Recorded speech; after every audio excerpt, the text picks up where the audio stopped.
Salam dəyərli vergi ödəyiciləri və mühasiblər. Bugünkü mövzumuz kənd təsərrüfatının ithal edilməsi ilə bağlıdır. Yəni daha dərin desək, iri və xırdabuynuzlu heyvanların idxalı zamanı vergi ödəyicilərinin mühasibat və vergi ücretində yaranan problemlərlə bağlıdır.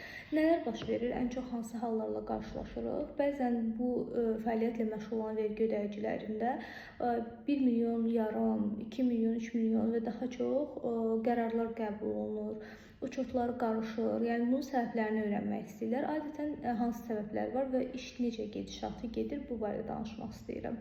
İlk öncə qeyd etmək istəyirəm ki, iri və xırdabuynuzlu heyvan ithal etdiyimiz zaman onun maya dəyərinin hesablanması invoice dəyərinin üzərinə gömrük rüsumlarının gəliri və ambara çatdırılan kimi bütün daşınma xərcləri onun üzərinə gələrək maya dəyəri formalaşır. Adətən bu işlə məşğul olan şəxslər bilirlər ki, xaricdən mal qara gətirdiyimiz zaman onun invoice dəyəri çox aşağı olur.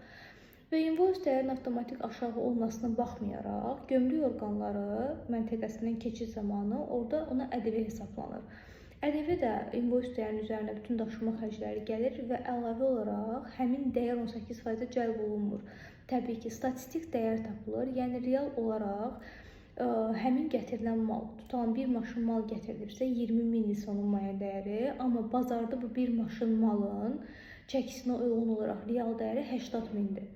Bu zaman vergi orqanları həmin keçid məntəqələrindən buraxılan mala ƏDV hesablayarkən onun statistik və real dəyərinə uyğun olaraq ƏDV hesablayırlar. Yəni maya dəyəri 20 min olsa belə 80 mindən əlavə dəyər vergisi hesablayırlar. Və bu zaman həmin əlavə dəyər vergisi ödənildikdən sonra həmin mal qara ithal olunur. İkinci prosesdə nə baş verir?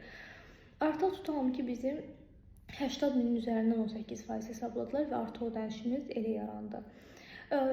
Və bu zaman bunlar bu 20 min maya dəyərində olan mal-qara satışa verilməlidir. Nə baş verir? 20 min maya dəyərində olan mal-qara satışa verildiyi zaman tutalım 30% marjla ilə satılsa belə 50 minə satılır, misal üçün maksimum. Amma real olaraq vergi məcəlləsinin 14-cü maddəsində bazar qiyməti anlaşılır. Yəni bizim maya dəyərimiz 20 min olsa da biz onun üstünə 50 minə qoyub sata bilmərik, tutalım ki 30 min qoyub sata bilmərik. Çünki vergi orqanı deyir ki, bu baxmayaraq ki maya dəyərinin çox aşağıdır, satdığım mal real olaraq bazar qiymətinə uyğun olmalıdır. Yəni biz bunu minimum 80 min, 90 min arasında satmalıyıq ki, yəni real bazar qiymətinə uyğun olsun. Əgər biz onu 50 minə satsaq, 20 minlik malı, vergi orqanları qərar qəbul edə bilər ki, bu real olaraq bazar qiymətinə uyğun deyil və siz dövrəyə gizlədirsiniz, ona görə qərar qəbul edib sanksiya qoya bilər vergi ödəyicisinin üzərinə. Bu kimi hallar baş verməsin deyə nə etmək lazımdır? İlk öncə bazar qiymətinə uyğun bir qiymət təyin olunmalıdır.